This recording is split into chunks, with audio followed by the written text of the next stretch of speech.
ഞാനിന്ന് ഉണ്ടാക്കി കാണിക്കുന്നത് എൻ്റെ അമ്മ സ്പെഷ്യൽ മീൻ കറി കേട്ടോ. നല്ല ടേസ്റ്റി ആയിട്ടുള്ള എന്നാൽ ഈസി ആയിട്ട് ചെയ്യാൻ പറ്റിയ തേങ്ങയൊന്നും വറുത്തരയ്ക്കാതെ ചെയ്യുന്ന ഒരു മീൻ കറിയാണ്. അതിനായിട്ട് ഞാൻ എടുത്തിരിക്കുന്നത് പിലോപ്പി എന്ന് പറയുന്ന മീനാണ്. മീനൊക്കെ വൃത്തിയാക്കി നമ്മുടെ പാകത്തിന് മുറിച്ചെടുത്ത് വെച്ചിട്ടുണ്ട് കേട്ടോ. ആദ്യം മീൻ വറുത്തിട്ട് വേണം നമുക്ക് കറി വയ്ക്കാനായിട്ട്. അപ്പോൾ അതുകൊണ്ട് അതിന് വേണ്ടിയിട്ട് നമ്മൾ കുറച്ച് മഞ്ഞൾപ്പൊടി ഇടുന്നുണ്ട്. അതിലേക്ക് കുറച്ച് മല്ലിപ്പൊടി, പിന്നെ ആവശ്യത്തിന് മുളക് പൊടി ഇടുക. അപ്പോൾ ഒരു 2.5 ടേബിൾ സ്പൂണോളം മുളക് പൊടി ഞാൻ ഇതിലേക്ക് ഇട്ടിട്ടുണ്ട്. പിന്നെ പാകത്തിന് ഉപ്പും ചേർക്കുക. ആവശ്യത്തിന് വെളിച്ചെണ്ണ, കുറച്ച് വെളിച്ചെണ്ണയും കൂടി ഒഴിച്ചിട്ട് നമ്മളിത് പുരട്ടി വെക്കുക. കറിവേപ്പിലയും കൂടി ചേർക്കുന്നുണ്ട് കേട്ടോ. ഒരു മണിക്കൂറെങ്കിലും നമ്മളിത് മീനിൽ മുളക് പിടിക്കാനായിട്ട് പുരട്ടി വെക്കണം കേട്ടോ. കുറഞ്ഞത് ഒരു അരമണിക്കൂറെങ്കിലും വെക്കണം. ഒരു 3/4 മണിക്കൂറിന് ശേഷം കേട്ടോ ഞാൻ ഈ മീൻ വറുക്കാനായിട്ട് എടുത്തിരിക്കുന്നത്. ഞാൻ ഈ മീനുണ്ടല്ലോ വരഞ്ഞു കൊടുക്കാൻ മറന്നു പോയിട്ടുണ്ടായിരുന്നു. പിന്നെ ഞാനതൊക്കെ വരഞ്ഞു കൊടുത്തിട്ടുണ്ടായിരുന്നു കേട്ടോ.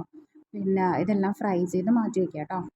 ഇനി നമുക്ക് മീൻ കറി വയ്ക്കാൻ തുടങ്ങാം കേട്ടോ. അതിനായിട്ട് ഞാൻ 2 സവാള അരിഞ്ഞെടുത്തിട്ടുണ്ട്. പിന്നെ ഒരു 4 പച്ചമുളക്, പിന്നെ കുറച്ച് ചുവന്നുള്ളി, വെളുത്തുള്ളി, ഇഞ്ചി, വേപ്പില, കറിവേപ്പില ഇത്ര എടുത്തിട്ടുണ്ട് കേട്ടോ.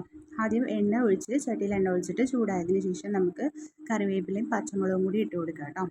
അതൊന്ന് വഴന്ന് വരുമ്പോഴത്തേക്കും നമുക്ക് സവാള ഇട്ട് കൊടുക്കുക. അരിഞ്ഞു വെച്ചിട്ടുള്ള സവാള ഒരു 2 സവാള എടുത്തിട്ടുണ്ട്. മീഡിയം സൈസ് സവാള കേട്ടോ. ഇനി ഇതിലേക്ക് നമുക്ക് ആവശ്യത്തിന് ഉപ്പ് ചേർത്ത് കൊടുക്കാം. നമ്മൾ മീനിന് ഉപ്പ് ചേർത്തിട്ടുണ്ട്. അപ്പോൾ നമ്മൾ കറിക്ക് സവാളയ്ക്ക് ഇനിയുള്ള മസാലകൾക്ക് ആവശ്യത്തിനുള്ള ഉപ്പ് മാത്രം ചേർത്താൽ മതി കേട്ടോ. അപ്പോൾ ആവശ്യത്തിന് ഉപ്പ് ചേർത്തിട്ട് സവാള ഒന്ന് വഴന്ന് വന്നപ്പോഴത്തേനും നമ്മൾ ചതച്ച് വെച്ചിട്ടുള്ള ചുവന്നുള്ളി, ഇഞ്ചി, വെളുത്തുള്ളിയും കൂടി ചേർത്തിട്ടുണ്ട്. ഇനി ഇതെല്ലാം ഒരു മീഡിയം ഫ്ലെയിമിൽ വെച്ചിട്ട് എല്ലാത്തിൻ്റെ പച്ച ടേസ്റ്റും മാറുന്ന വരെ നമുക്കൊന്ന് വഴറ്റിയെടുക്കണം.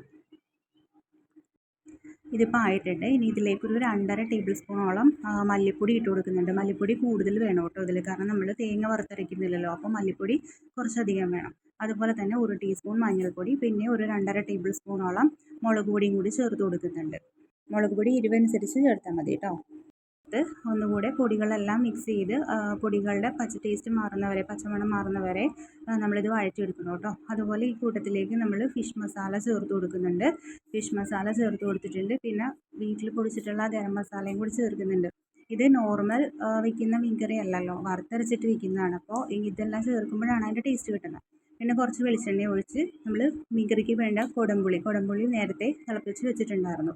അത് ഒഴിച്ചു കൊടുത്ത് കുടംപുളി തിളച്ച് കഴിഞ്ഞപ്പോൾ ആവശ്യത്തിന് വെള്ളവും കൂടി ഒഴിച്ച് മീൻ കറിക്ക് നല്ലോണം തിളച്ച് വന്നപ്പോഴത്തേനും നമ്മൾ ഫ്രൈ ചെയ്ത് വെച്ചിട്ടുള്ള മീനെടുത്ത് ഇട്ട് കൊടുക്കുന്നുണ്ട്.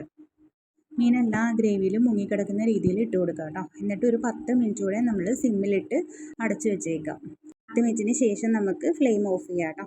അപ്പോൾ നമ്മുടെ ടേസ്റ്റി ആയിട്ടുള്ള ഈസി ആയിട്ട് ചെയ്യാൻ പറ്റിയ മീൻ കറി റെഡി ആയിട്ടുണ്ട്. നമുക്കിത് ചോറിൻ്റെ കൂടെ മാത്രമല്ല കേട്ടോ, ചപ്പാത്തിയുടെ കൂടെ കഴിക്കാനും നല്ല ടേസ്റ്റാണ്. അപ്പോൾ എല്ലാവരും ഒന്ന് ട്രൈ ചെയ്ത് നോക്കാം കേട്ടോ.